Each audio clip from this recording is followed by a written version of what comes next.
Bom, gente, então bom dia para todo mundo. Vamos começar aqui, né? Bom dia, bom dia, bom dia. Gente, a aula passada, eu estava acabando de falar das vanguardas. E aí a gente falou de futurismo, expressionismo, cubismo, dadaísmo e começamos a falar de surrealismo. Então eu acho que só faltou meio que concluir aí o que é o surrealismo, né? Eu adiantei para vocês que o surrealismo é uma dissidência do dadaísmo, não é isso? Eu disse para vocês o seguinte, que o surrealismo, gente, ele é muito, muito parecido com o dadaísmo. O dadaísmo, você fazia aquelas coisas absurdas, sem sentido, tá? E o Breton disse o seguinte, olha, isso que parece absurdo e sem sentido, na verdade não é. É o sentido do inconsciente. E era isso que eu estava explicando para vocês na aula passada. Que o surrealismo ele tenta codificar a partir da linguagem onírica, da linguagem do inconsciente. Eu falei para vocês que quando a gente sonha, parece aquele monte de coisa maluca, né? E na verdade, se a gente pegasse tudo que a gente sonha e desse para um psicanalista interpretar, ele ia falar: olha, você está com isso, isso. Por quê? Porque a gente não percebe, mas o sonho, gente, muitas vezes é uma mistura de medos, de angústias, de desejos, de uma série de coisas que a gente não sabe que ali naquele momento o inconsciente juntou e colocou para fora. Então a gente sonha às vezes que está, por exemplo, quem tem medo de altura sonha que está num lugar alto. Quem tem medo de fazer prova sonha que está fazendo prova.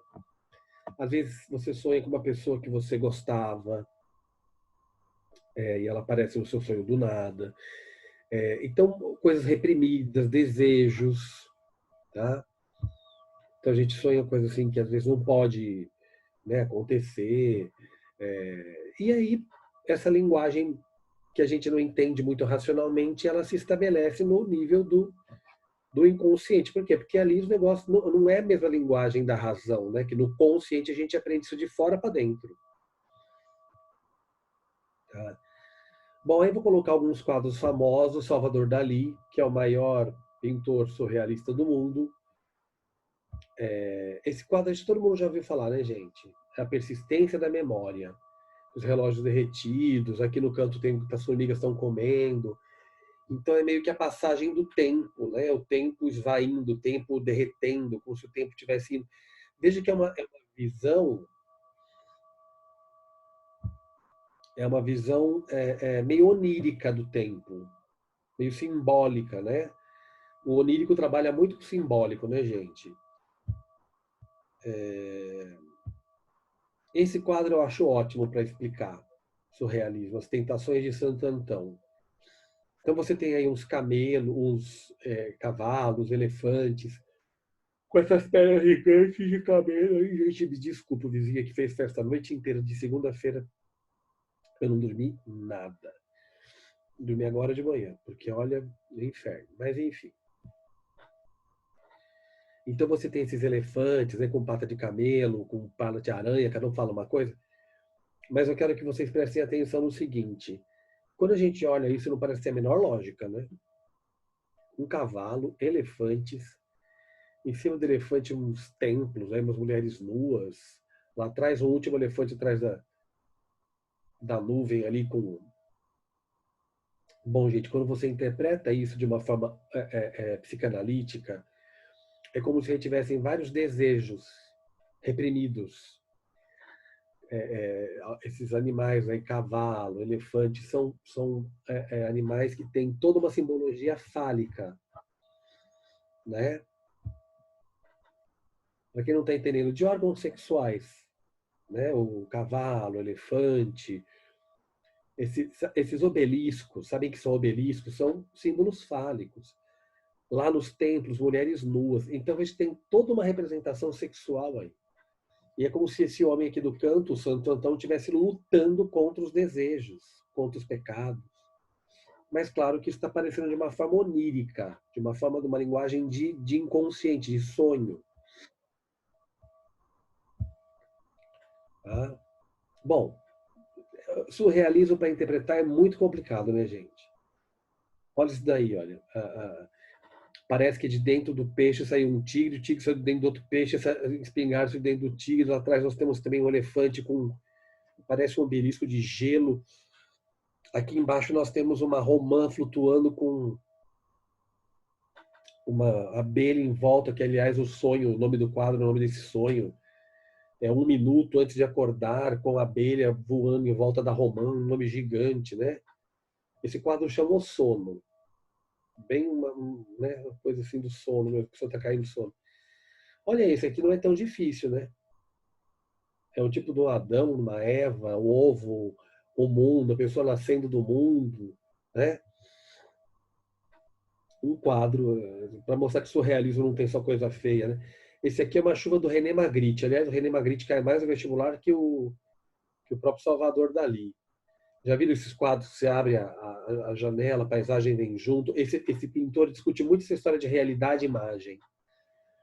Olha esse aqui, você tem uma tela e atrás uma paisagem. E é como se alguém tivesse pintado a paisagem na tela. Então você brinca com essa relação de realidade e imagem. Tá?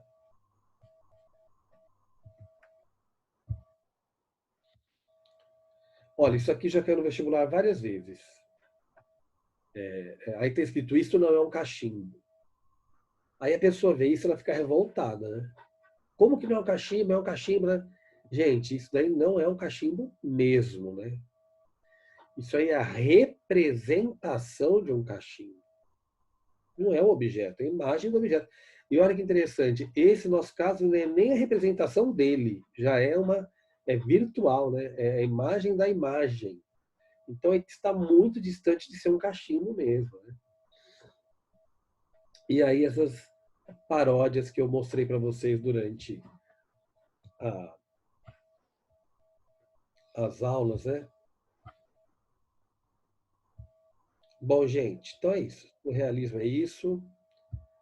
Espero que vocês tenham anotado aí, né? A gente estava anotando um pouquinho de cada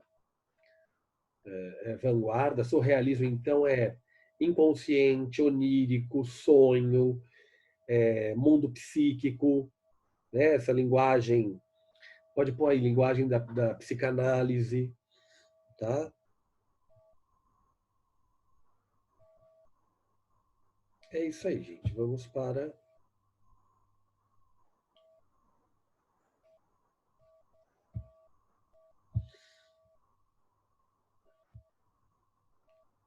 o módulo novo.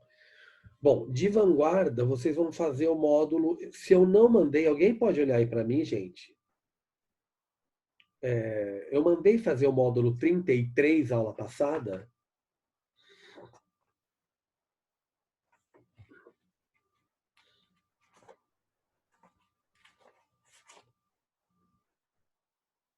Alguém respondeu aqui. O 33, então beleza.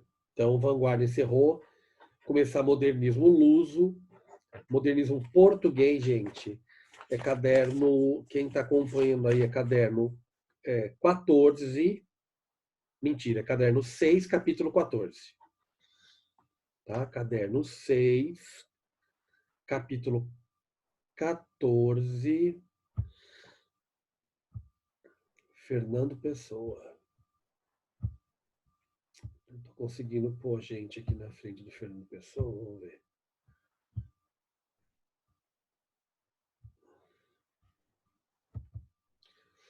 Acho que agora deu certo.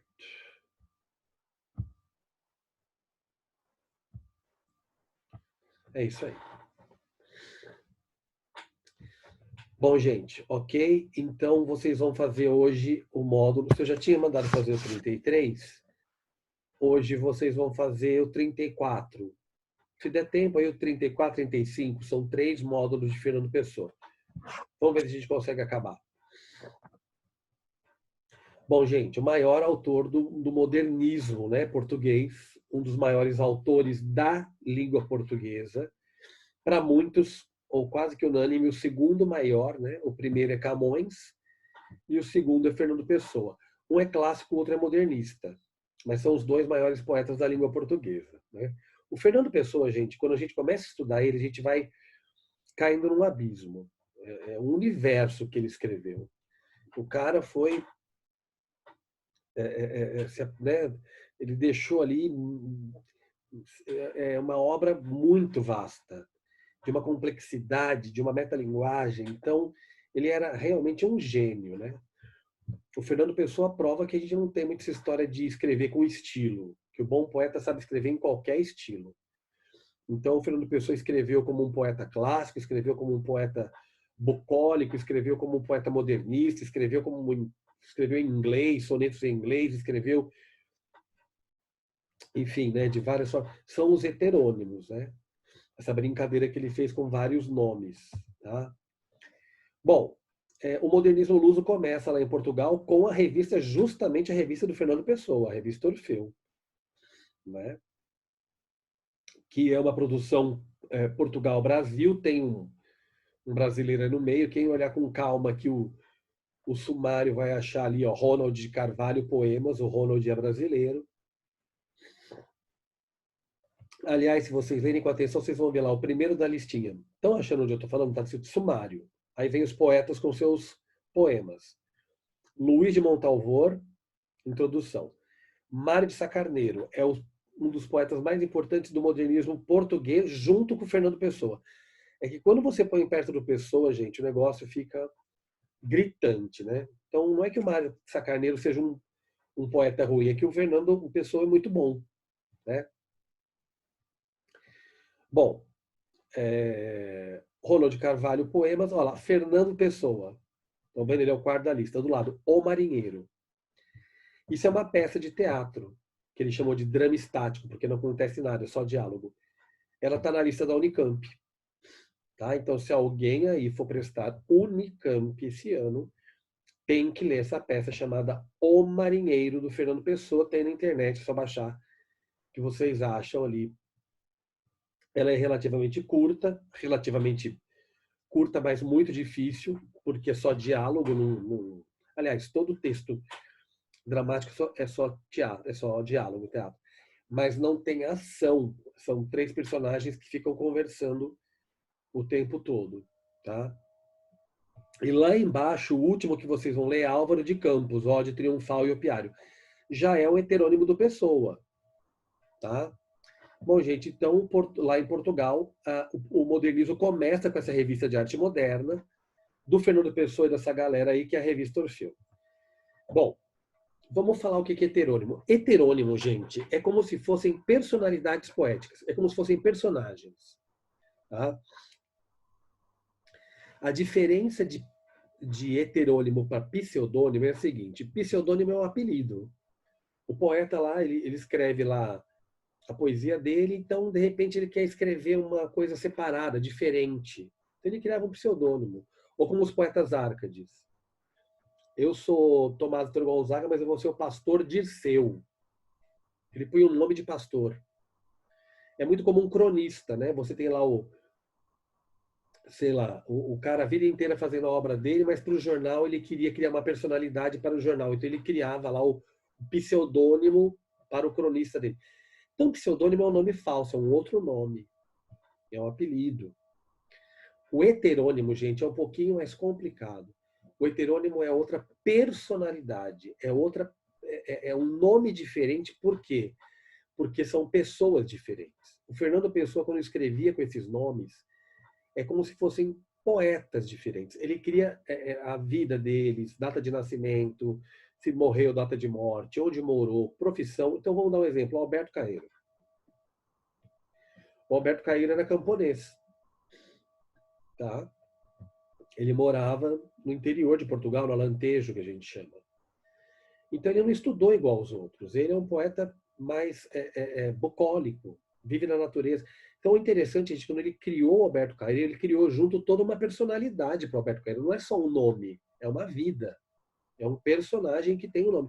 E esse personagem ele existe pela sua poesia. Ele existe também metalinguisticamente fora. Os heterônimos se conhecem, se leram, se corresponderam. Então você tem a vida desses nomes aí como se fossem personagens, como se existissem. Só que eles são criados por causa da sua poesia. Então, quando eu falo que o Alberto Caeiro é um camponês, simples, pensa de tal maneira, tudo isso a gente sabe pela poesia dele. E aí está o problema, a poesia dele é muito boa. É como se ele fosse um grande poeta. Na verdade, o grande poeta não é o Alberto Caeiro, mas é o Fernando Pessoa, que sabe escrever fingindo ser um poeta bucólico. Estão entendendo qual é o rolo? Ricardo Reis. Ricardo Reis é médico, culto, estudado, gostava de poesia latina, de poesia romana, lia lá Horácio, Ovídio, Virgílio.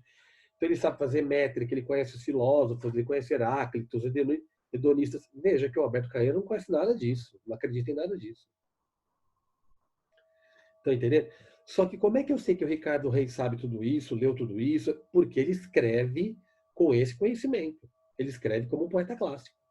Ele sabe fazer métrica, ele conhece lá os modelos, ele segue essas regras, disciplina.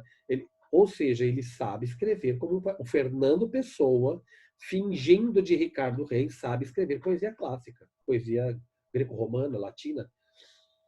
O Álvaro de Campos é o doidão, é o cara da cidade, ele é engenheiro marítimo, navegou, engenheiro naval, né? Vive no mar, viajou para vários lugares do mundo. Ele é urbano, né? Aquele cara da megalópole, não tem família, é meio sozinho. Então ele é um modernista da turma. Ele não escreve nem igual um poeta bucólico da natureza e nem igual um poeta clássico. Ele escreve como um futurista. Tem uma hora como decadentista, uma hora como futurista. Então, gente, é isso que tem que entender. Cada um desses, claro, nós vamos ler agora um pouquinho de cada, vamos estudar um pouquinho de cada, mas a gente tem que ler esses caras como se eles fossem poetas diferentes, sabendo que todos eles, na verdade, eram personagens criados pelo Fernando Pessoa através de cada um da sua poesia, né? E o curioso é que o Fernando Pessoa, às vezes, deixava o nome dele, escrevia e deixava, assinava com o nome dele. Então, além de assinar como os heterônimos, ele assinou com o próprio nome, parte da poesia dele, boa parte, então a gente chama de ortônimo. Então, quando o Fernando Pessoa não assina como nenhum heterônimo, a gente fala, quem escreveu isso foi o Fernando Pessoa ortônimo, ou seja, com o próprio nome, tá? Que funciona, na verdade, como se fosse um heterônimo também. Bom, para quem não conhece a vida do Fernando Pessoa, ele nasceu em Portugal, mas foi criança a morar na África do Sul. O pai dele morreu, a mãe casou de novo, tanto que ele tem vários irmãs por parte só por parte de mãe, né? O pai é outro. E ele vai estudar na África do Sul, ainda com 5 anos. Na África do Sul, gente, a língua oficial lá era o inglês. Então, o Fernando Pessoa ele é bilíngue. Ele sabe, ele cresceu falando português e inglês. Tanto que ele ganhou a vida dele, a profissão dele era traduzir cartas comerciais de português e inglês. Ele trabalhava lá numa companhia de importação e exportação e tinha que escrever cartas lá para a Inglaterra, então ele que fazia essa tradução, esse contato em inglês, tá bom? E ele criou o primeiro heterônimo dele, com 8, 9 anos de idade, um menino chamado Alexander Sirch, que escrevia poemas em inglês. Então veja que o Fernando Pessoa começa a criar essa história de heterônimo ainda criança, escrevendo em inglês, lá na África do Sul. Ele volta para Portugal, se estabelece lá, tem uma vidinha muito difícil, aliás, para quem a pessoa falar, Fernando Pessoa, poeta famoso, foi rico, o Fernando Pessoa foi sempre um coitado, vivia numa pindaíba desgraçada, bebia e comia de graça lá no Bar Brasileira, que tem até hoje lá em Portugal, tem uma estatuazinha dele sentado ali, tá? Mas o dono deixava ele pendurar lá, as contas ele não pagava, dizem que ele bebia muito, mas que ele nunca ficava bêbado. Aliás, conta-se, né, até hoje, a versão oficial que ele morreu de cirrose, Fernando Pessoa, e na verdade outros dizem que não, que foi outros motivos, foi câncer no pâncreas, sei lá, mas que não tinha a ver com a bebida, mas ele morreu jovem, como vocês podem ver aí, tá? Com 40 e poucos anos. E ele criou, gente, o projeto para ter mais de 70 heterônimos. É porque não deu tempo, ele conseguiu criar mesmo, escrever como se fossem uns 10. Só que desses 10, 4 são mais famosos. Então a gente estuda esses 4 que estão aí, ó. O Alberto Caeiro, o Ricardo Reis, o Álvaro de Campos e o ortônimo. A gente não estuda o Bernardo Soares, o Alexander Sanches, Antônio Mora, Vicente Guedes, G. Pacheco, a gente não estuda mais essa galera enorme que eu estou falando aí. Mas o projeto era para mais de 70 heterônimos. Tá? Bom, gente, vamos falar, portanto, agora um pouquinho de cada heterônimo. Quem não guarda esse mínimo, gente, não adianta. Aí pode, se a pessoa não entendeu que é como se tivesse um poeta chamado, tivesse existido, essa é a ideia. Um poeta chamado Alberto Caeiro, porque quando a gente estuda um poeta, o que a gente estuda dele? A gente estuda as características, né, por exemplo, a temática, a linguagem, né, se ele tem métrica, rima, se não tem, enfim, os modelos que ele teve, o nome do livro. Então é isso que nós vamos estudar. O que o Alberto Caeiro escreveu, como escreveu, o que ele pensava, o que ele falava. Então nós vamos estudar esse cara como se ele fosse um poeta que existiu de verdade. Na verdade, ele não existiu, existiu enquanto linguagem, né? Existiu como um personagem criado pelo Fernando Pessoa. Mas a gente não vai falar que é Fernando Pessoa. A gente vai falar que é o Alberto Caeiro. É isso que você tem que entender. E por isso que tem que gravar, decorar as características do Alberto Caeiro nele. Porque se você colocar como características do Pessoa, vai dar rolo. Por quê? Porque o Pessoa tem o ortônimo, que é o poeta que escreve como Fernando Pessoa, que é esse aqui, ó. Tá? Aí, ó, nós temos um Fernando Pessoa que tem as características dele, que não são as do Alberto Caeiro. A gente, vamos falar a verdade, isso é meio lógico, né? Se fosse para todos escreverem iguais, se fossem as características todas do próprio Fernando Pessoa, não teria por que ter heterônimo, não teria por que colocar outro nome. Não é questão de criar o cara, o nome lá, data de nascimento, escrever igual a todo mundo. Não, cada um escreve de um jeito diferente. E todos eles escrevem muito bem. Isso que é legal. Então nós estamos diante aqui de um grande poeta bucólico, Alberto Caeiro, que é, no fundo, tá, o Fernando Pessoa. É isso que eu estou falando. Bom, o Caeiro, gente, ele foi caracterizado pelo próprio Pessoa, que foi o criador dele, como um camponês. Eu já falei, né, que mora longe, que mora no Alentejo. E de todos os heterônimos, ele é o mais calmo. Ele a gente chama de conciliado. Ele não tem muitas crises existenciais, filosóficas. O cara, ele pensa daquele jeito, ele aceita aquilo e está tudo certo. Ele vive em paz. Ele vive em paz com o mundo e com ele mesmo. Só que tem uma historinha para entender isso. É como se ele tivesse realmente pensado muito. Então ele, né, querendo entender o porquê das coisas, o sentido da vida, então ele pensou, e sempre tendo como ponto de partida esse pensamento a natureza, observando a natureza, tentando achar a resposta desses questionamentos aí filosóficos, existenciais na natureza. E aí olha que engraçado, ele pensou, e ele chegou numa conclusão. Qual? Que a pior besteira do ser humano é pensar. Pensar não leva a nada. Pensar é perda de tempo, pensar é bobagem. Por quê? Porque ele vê que na natureza nada pensa. As plantas não pensam, o sol não pensa, a água não pensa, os bichos não pensam, e tudo é perfeito. E ele começa a perceber que o ser humano não é imperfeito justamente porque ele pensa. Entenderam? É um paradoxo. Mas ele meio que raciocina isso. Ele chega a essa conclusão, que pensar, as formas de pensamento são enganosas. E olha que legal, né? Porque você sai de um pensamento simples e, na verdade, você está trabalhando com uma coisa super complicada. Né? Porque quais são as formas de pensamento humano? Isso chama epistemologia. Né? São os modelos que a gente usa para entender o conhecimento humano. E você tem um personagem criado pelo Fernando Pessoa, né, um poeta aí, bucólico, um camponês, que vai questionar de forma poética, gente. É isso que é interessante. As grandes formas de conhecimento humano, as grandes filosofias. né? Mas isso de uma forma prática, ali no poema, no verso, tá? E de uma forma muito direta, com um vocabulário muito simples, falando de coisas de natureza. Então, o Pessoa, né, ele faz meio que uma mágica. Essa é a verdade.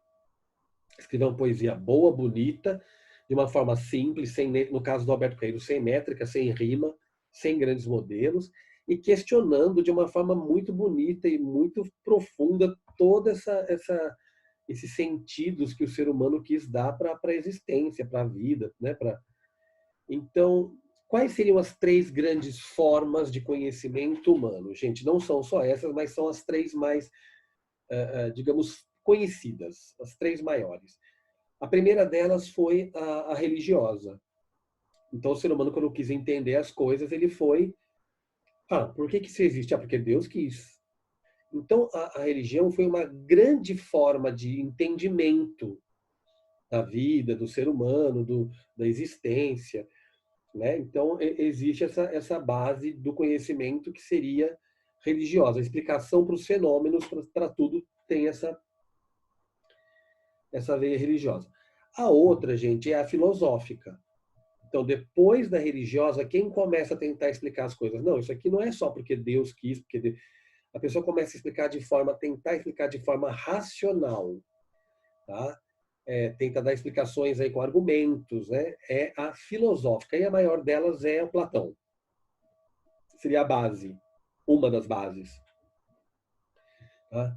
Essa história de existirem dois mundos, o mundo das ideias, que é o mundo perfeito, né, do nosso pensamento, da imaginação, e o mundo fenomênico, o mundo físico, sensorial, né, aqui dos cinco sentidos. Então nós temos um que é uma abstração, que é o mundo de ideias, que é um mundo aí feito de, né, inteligível, e o mundo, ao contrário, é um mundo sensorial. E ele tira muito sarro disso. Ele fala como é que existe uma árvore ideia, uma árvore perfeita. A árvore é aquela que está na esquina, aquela que me dá sombra, né? E do mesmo jeito que ele está questionando essa árvore metafísica, essa árvore filosófica, essa árvore modelo, ele fala, por que eu tenho que achar que foi Deus que fez essa árvore? Por que a árvore não pode ter nascido sozinha? Então veja que ele vai quebrando, tá, esses modos de pensamento. E a terceira, gente, é a científica, são as generalizações, né? A própria linguagem. Então, quando eu falo natureza, essa é uma abstração, né? Não existe natureza. Existe uma folha, existe uma gota d'água, existe a chuva, existe o mar, existe o rio, existe uma florzinha. O que existe é concreto. E a gente abstrai, a gente cria modelos, árvore, natureza, flor.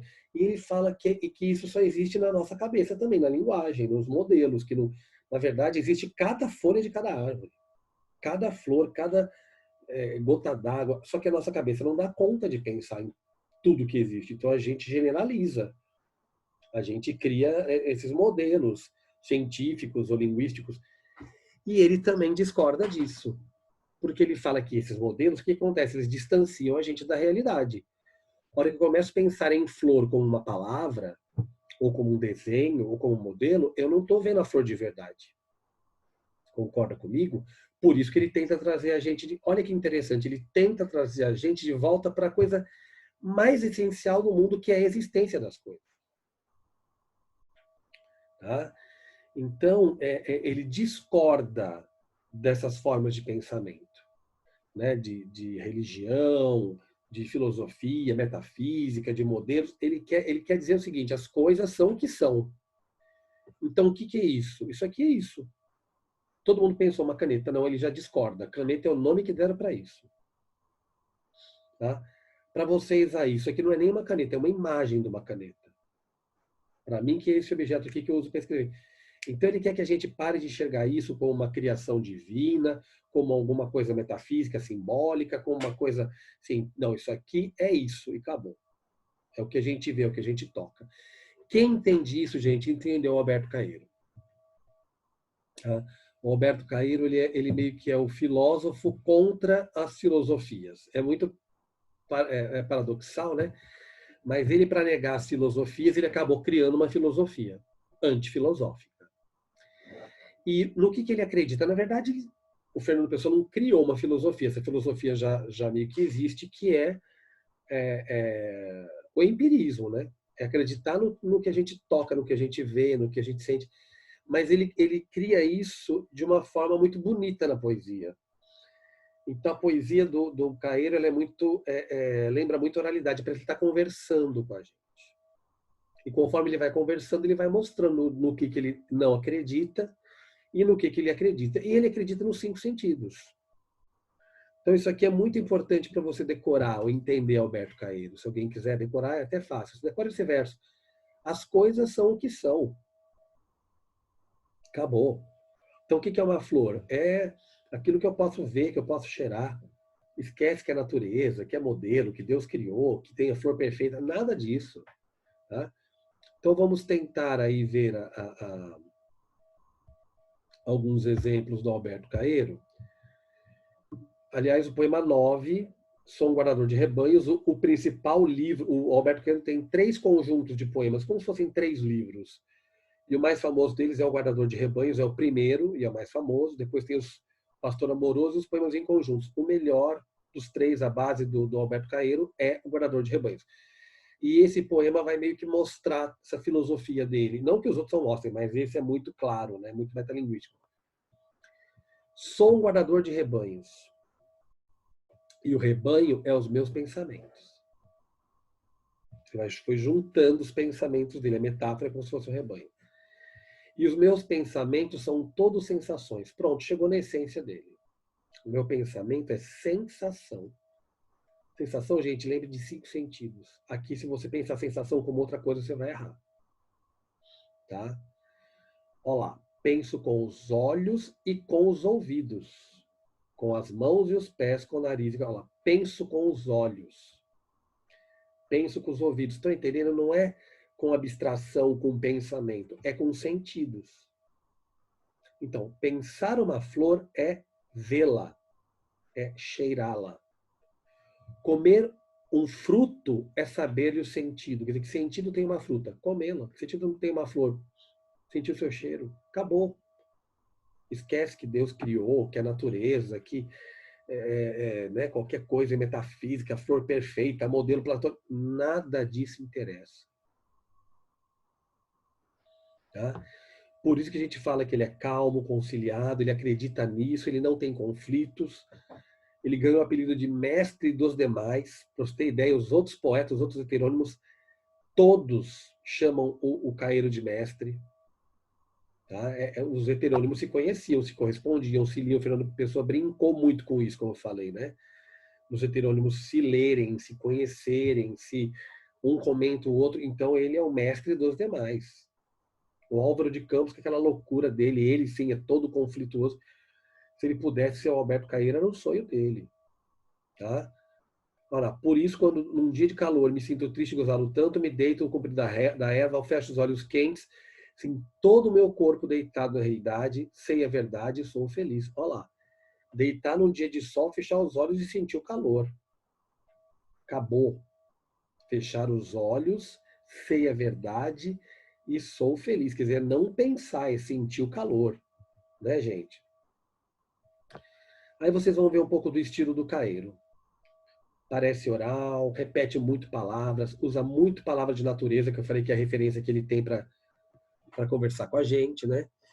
Mas parece que ele está conversando com alguém na esquina. Não tem métrica, não tem rima, e nem por isso que isso é uma poesia muito bonita. A metafísica é bastante em não pensar nada. O que eu penso do mundo? Sei lá o que eu penso do mundo. Estão vendo como é coloquial?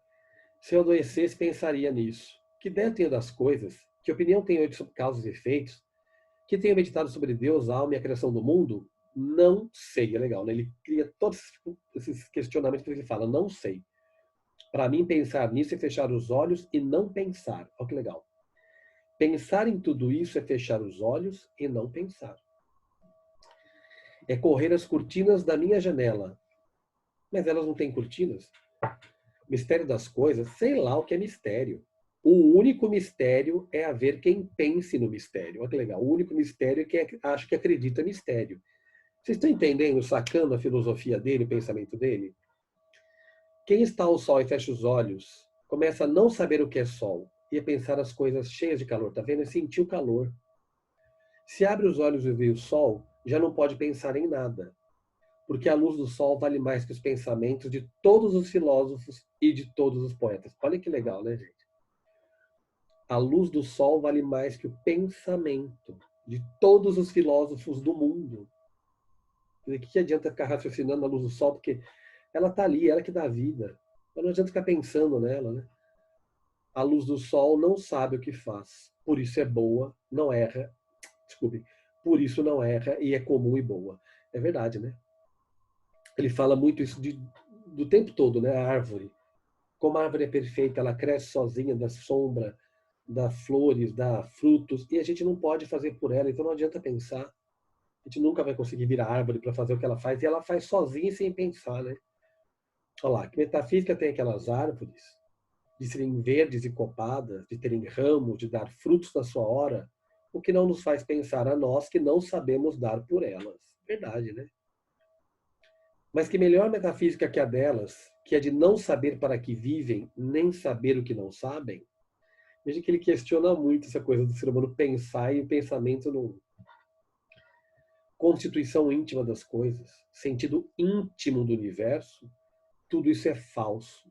Tudo isso não quer dizer nada. Estão vendo esse poema? Dá para ver direitinho a filosofia do Caeiro, né? A antifilosofia dele. É incrível que se possa pensar numa coisa dessas. Tipo, né? Ele fica abismado, porque as pessoas pensam nisso. É como pensar em razões e fins. O único sentido íntimo das coisas é elas não terem sentido íntimo nenhum. Gente, são versinhos que valem a pena a gente decorar. Tá? Porque a gente, com esse versinho, a gente não esquece da filosofia dele, de como ele foi construído, né? O único sentido das coisas é elas não terem sentido íntimo nenhum. Não acredito em Deus porque nunca o vi. Se ele quisesse que eu acreditasse nesse, sem dúvida viria falar comigo, entraria na minha casa dizendo, estou aqui. Veja ele também agora discordando da religião, ele discorda muito, viu, de Deus, catolicismo, tem um poema dele muito polêmico, o poema 5 é do guardador de rebanhos, no meio-dia de sol de primavera, ele cria um Jesus Cristo dele que pode correr, que pode brincar, que não tem que sofrer na cruz. Então, mas veja que é poético, né? O que é muito curioso, porque o Fernando Pessoa era super místico, o Fernando Pessoa de verdade, né? Ele criou um heterônimo meio para ser o contrário do que ele era. O Fernando Pessoa fazia mapa astral, era astrólogo. Ele é extremamente místico, quer dizer, esse sentido íntimo que ele nega aqui, ele que talvez o ocultismo ele procurasse, né? Mas é poético, é uma existência poética, né? Vou ler só mais esse pedacinho aqui para vocês verem que bonito, né? O jeito dele escrever também, bem, embora ele seja um cético, né? Veja que ele não chega a ser um ateu, ele é aquela pessoa que fala, olha, eu não acredito, porque eu não vi, mas também se existir não tem problema, né? É um agnóstico. Mas se Deus é as flores e as árvores, e os montes, o sol e o luar, eu acredito nele. E acredito nele a toda hora. E minha vida é toda uma oração e uma missa. Que bonito, né? Não acredito em Deus, mas se Deus for árvore, então acredito nele e minha vida é uma missa. Porque o que eu vejo é árvore. E a comunhão com os olhos e pelos ouvidos, olha lá os sentidos, né? Mas se Deus é a árvore, as flores, o monte, o luar e o sol, por que chamo-lhe Deus? Chamo-lhes flores, árvores, montes, luar, sol e luar. Porque se ele fez para eu o ver, ele fez, né? Então, se Deus se fez no sol, na lua, na água, na árvore, é o que ele quer que eu veja dele. Ele se fez assim para eu vê-lo assim, tá? Gente, esse poema é ótimo para entender depois o ortônimo do Pessoa comparado com esse heterônimo. Olha o nome desse poema, Olá, Guardador de Rebanhos. É um diálogo, por isso que está entre aspas. Tá? Olá, guardador de rebanhos, à beira da estrada. Que te diz o vento que passa? Veja que alguém está falando com o Alberto Caeiro, porque o Alberto Caeiro é guardador de rebanhos. Entenderam? Então, o Alberto Caeiro está contando como se alguém tivesse passado por ele e falado: Olá, guardador de rebanhos. Que te diz o vento que passa? O que o Alberto Caeiro responderia para essa pessoa, gente? Que é vento e que passa. Que passou antes e vai passar depois. Quem não acredita. O que te diz o vento? O vento não fala. Então ele diz que é vento que passou e vai passar. Viram bem a visão bem materialista, bem realista do Alberto Caeiro nessa resposta? E a tia o que diz? E aí o Caeiro pergunta para o interlocutor dele, que perguntou para ele, o que te diz o vento que passa? Ele está falando para você, o que te diz o vento que passa? Muito mais coisa que isso. Fala-me de muitas outras coisas, de memórias, de saudades e de coisas que nunca foram. O ortônimo pensa assim. Uma saudade do que não existiu, uma saudade do que não passou, dos sonhos dele, das vontades dele. E aí o Caeiro responde, nunca ouviste passar o vento só fala do vento, e o que lhe ouviste foi uma mentira, e a mentira está em ti. Então quando o outro fala, o vento me fala de memórias, me fala de saudade, como se o vento trouxesse, né, isso para esse outro, né, personagem. Ele fala, olha, o vento não fala, a mentira está em você. E depois a gente vai ver que esse interlocutor do Caeiro ele lembra muito o ortônimo. Bom, gente, esse poema aqui já caiu em vestibular algumas vezes. Olha só que interessante, só para vocês terem uma ideia desse paradoxo.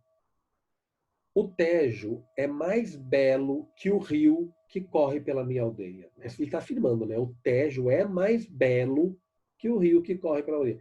Mas o Tejo não é mais belo que o rio que corre pela minha aldeia, porque o Tejo não é o rio que corre pela minha aldeia. A pessoa lê isso e fica louca, né?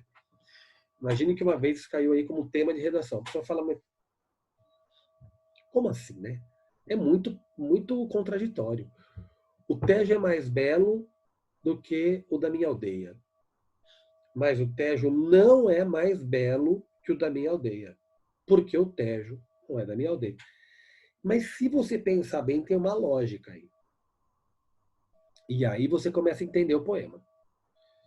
O Tejo é mais belo que o da minha aldeia porque o Tejo é famoso. Porque o Tejo é o Tejo. O Tejo é o símbolo de Portugal. Depois vocês vão ler aqui, vocês vão ver. O Tejo tem história das navegações, da geografia, está no mapa, aprende na escola. Então o Tejo é mais bonito que o meu riozinho lá, o corguinho da minha aldeia. Só que olha a visão dele. Mas o Tejo não é mais bonito que o da minha aldeia. Por quê? Porque o Tejo não é o da minha aldeia. Quer dizer, qual tem que ser o mais bonito para mim, gente? O da minha aldeia. Não o Tejo. O Tejo pode ser mais bonito lá para a nega dele, lá pro, né, no livro, na geografia, na história, na cultura. Mas para mim, isso não vale nada. O rio que está lá no livro, qual é que é importante? O que tem água. É o rio que eu pesco, que eu tomo banho, que eu bebo água. É o rio de verdade. Então, esse rio da história, da geografia, do livro, da escola, tá? Para mim não adianta de nada. Ele existe lá. Para mim não resolve nada. Para mim, qual existe é da minha aldeia. Então, as pessoas se aprendessem um pouquinho isso, né? Elas iam dar muito mais valor àquilo que é delas, que elas têm, o que tem na cidade delas, e não para o que está fora, para o que existe na televisão, na publicidade, para o que os outros têm. Porque não deveria ter importância. O importante para a gente deveria ser o nosso, que a gente tem, né? Bom, gente, entenderam um pouquinho o Alberto Caeiro. Eu, infelizmente, não posso demorar muito neles. O ideal seria que vocês lessem depois, né, um pouquinho a poesia de cada um. Então, vamos falar um pouquinho aí do Ricardo Reis. Na verdade, quem já foi meu aluno ano passado, a gente já viu um pouquinho esse... Gente, quem escreveu no chat aqui sumiu, viu? Não apareceu o que escreveu. Vou apagar.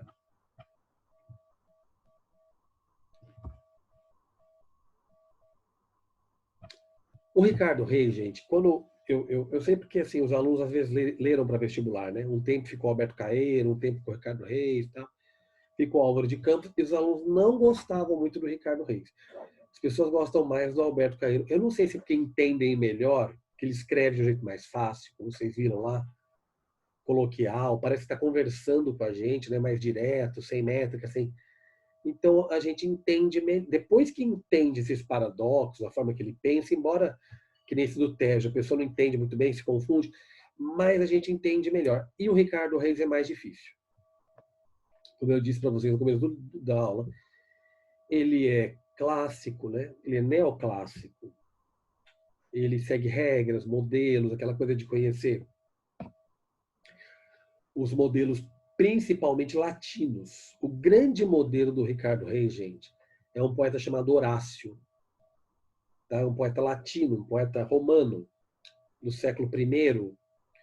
Na época do Virgílio, do Ovídio, eles eram aqueles poetas hedonistas. Tá? Então ele escreve muito parecido com Horácio, tanto que o livro dele mais importante, o conjunto de poemas do Ricardo Reis, se chama Odes Horacianas. Por quê? Porque são uma homenagem a esse poeta chamado Horácio, tá? Que é extremamente hedonista. O que significa isso? É o poeta, são os filósofos, né, no caso aqui a poesia, que prega o prazer. Então, Ricardo Reis, assim, meio que a essência da poesia dele é um esforço para aprender a viver de uma forma melhor, de uma forma que ele possa. Então, é meio como também se aprendesse um pouquinho com o Álvaro de Campos, com o Alberto Caeiro, que também é o mestre dele. A acreditar naquilo que existe. Né? No caso do Ricardo Reis, ele quer aprender a viver. As mensagens dele, os poemas dele parecem grandes mensagens sobre a vida, sobre o prazer, sobre a passagem do tempo, o carpe diem, né? O grande tema do Ricardo Reis é a gente aprender a viver, a ter prazer, a não sofrer, a aproveitar, tá? Bom, como um bom poeta clássico ou neoclássico, ele vai seguir essas regras, esses modelos. O Ricardo Reis, então, escreve com métrica, ele mistura redondilho maior com menor, às vezes decassílabo com o redondilho. Não tem rima, porque o Horácio também fazia verso branco, mas, em geral, a poesia do Ricardo Reis ela fica mais contida, mais sintética, mais concisa. Se você pegar lá o Alberto Caeiro, vocês viram, ele escreve, ele não está nem aí com o tamanho do poema, ele repete palavra, ele repete a ideia. Aqui não. Um poeta clássico tem que ser mais conciso, mais equilibrado, mais, né, escrever pouco, concentração. E você vai sentir ele falar dos deuses, da mitologia, vai usar muito natureza, porque os poetas clássicos usavam, né, como ponto de partida para o seu cenário, para prazer. Às vezes o aluno que não lê direito Ricardo Reis e Alberto Caeiro acaba confundindo essa história por causa de natureza, que não tem nada a ver, né? Natureza qualquer um pode escrever com natureza. Como um bom poeta clássico, o Ricardo Reis vai ter uma musa. Na verdade, ele tem mais de uma, tem a Chloe, mas a principal é a Lídia. Aquelas diquinhas para decorar, né? Aliás, o vestibular, às vezes, é bem bonzinho. Com o aluno que nunca viu, não. Mas com o aluno que já viu, quando ele conversa lá com a Lídia, vem Lídia, você já fala, opa, é o Ricardo Reis. Está conversando com a musa, com a Lídia, é a musa dele. Né? E vocês vão ver ele falando para a Lídia várias vezes que eles, né, devem aproveitar a vida, porque o tempo passa e leva tudo, e vocês vão aproveitar e vai passar do mesmo jeito. Essas mensagens universais bem típicas do classicismo, nessas verdades, essas buscas dessas verdades aí. Vamos ler aqui alguns poemas mais famosos do Ricardo Reis. Vem, Lídia, sentar-te comigo à beira do rio. Sossegadamente, fitemos o seu curso e aprendamos que a vida passa e não estamos de mãos enlaçadas. Enlacemos as mãos. Isso aqui é Heráclito, né, gente? Ele mostrou o rio para ela e mostrou que o rio está passando. A gente não percebe. Se você jogar uma pedrinha e você vê que... Lembra daquela história que o rio nunca volta, que a água é outra? É o que ele está falando para ela, que é o tempo está passando. A gente tem que aprender a ver passar. Como? Sossegadamente. Aprender, deixar... É como se eu estivesse dizendo, olha, vamos aprender a deixar a vida ir passando tranquilamente. Tá? Mas vamos aproveitar, ó. E lacemos as mãos. Depois pensemos, crianças adultas, que a vida passa e não fica nada deixa e nunca regressa. É verdade, né, gente? Passou, passou. Vai para longe, para o pé do fado, mais longe que os deuses. Desenlacemos as mãos, porque não vale a pena cansarmos-nos. Quer gozemos, quer não gozemos, passamos como o rio. Quer dizer, a pessoa está de mão enlaçada, vamos desdar a mão por quê? Porque a gente, aproveitando ou não, vai passar do mesmo jeito. Mais vale passar silenciosamente, sem desassossegos grandes. Então tem hora que talvez nem as paixões, né, valham muito a pena, para não criar esse desassossego, essas turbulências, né, já que vai passar mesmo. Então vamos passar sempre bem. Esse poema aqui também ilustra bem essa ideia do que eu falei para vocês de clássico. De chegar nas verdades, né, naquelas mensagens bonitas, universais.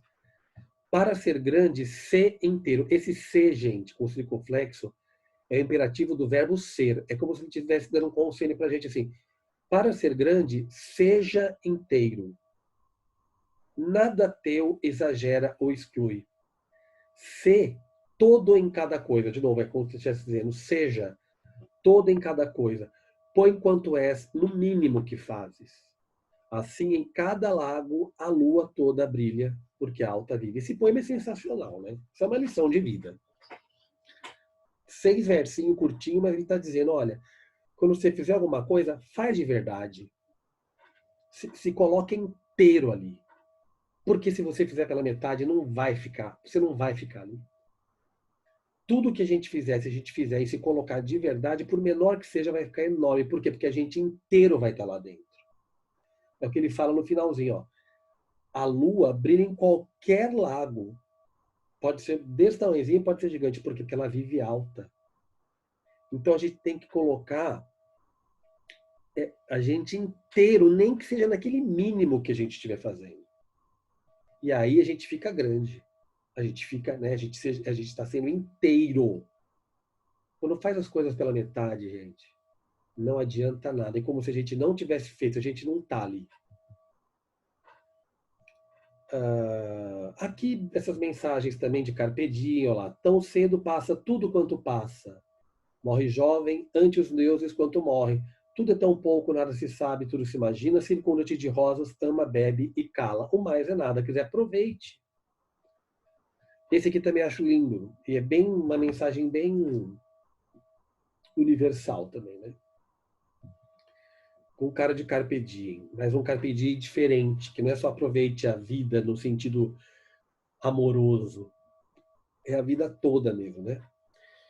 Quando, Lídia, vier nosso outono com o inverno que há nele, olha que bonito. Lembrando que as estações do ano aqui são como se fossem metáforas, né? O que é o outono, gente? Outono é quando a pessoa já é mais madura. Já não está mais na primavera, não é mais jovem. Então, ele está dizendo, quando chegar o outono, vamos guardar um pensamento para o inverno que está dentro do outono. Olha que bonito. Que seria a velhice. Tá? Não para a primavera, que é de outra. Então, quando chegar o nosso outono, não adianta a gente ficar pensando na primavera. Por quê? Porque agora essa primavera é dos outros. A nossa já foi. Então vamos guardar no nosso outono um pensamentozinho para o inverno, para a velhice. Não para a juventude, porque a nossa já passou. Nem para o estio de quem somos mortos. Para o verão, menos ainda, né? Não vamos estar mais aqui. Senão para o que fica do que passa, o amarelo atual, que as folhas vivem e as torna diferente. Olha que bonito, né? Ele está dizendo, o amarelo atual é o que tem. Dá para entender essa metáfora? A folha verdinha, bonitinha lá da primavera não é mais a minha, agora é a amarela. Mas ela é bonita também. O verde não é mais bonito que o amarelo. O amarelo tem a sua beleza. Por quê? Só porque é diferente. Né? Então, em cada momento da vida, a gente tem que entender a beleza daquele momento. E não porque naquele outro que já passou, não. Tem a beleza da juventude, tem a beleza agora no outono. A folha amarela também é bonita. A gente tem que reparar nisso, nesse amarelo dessa folha. Não adianta ficar pensando no verde da outra. Deu para entender, gente? Ricardo Reis é muito bonito. Ele é mais difícil de entender, como vocês estão vendo aí, métrica, rima, modelo, filosofias. Olha que interessante, né? Ele segue as filosofias. Vocês viram? Aqui tem Carpe Diem, tem hedonismo, tem epicurismo, tem Heráclito. né? O Alberto Caeiro nega as filosofias. E mesmo assim tem hora que eles se esbarram, né, em algumas coisas. Por meios, né, por caminhos diferentes, mas em alguma coisa os dois são pagãos, né? Só que por vias diferentes. Bom, gente, agora não vai dar tempo de falar do Álvaro de Campos, muito menos do ortônimo. Então, como hoje as duas últimas aulas são minhas, a última aula, aliás, desculpem, é minha, eu termino o Fernando Pessoa, tá bom? Então, até já. Dessa aula aí, vocês podem fazer o módulo 34. Deixa eu ver qual heterônimo é, aqui não fala. Mas pode anotar aí o 34. E na outra aula, depois, na última, eu passo 35, tá bom? Pode pôr o nominho aí no chat, gente. Até já. Até já, Márcio. Até já, Márcio. Até já. Até mais, Márcio. Até.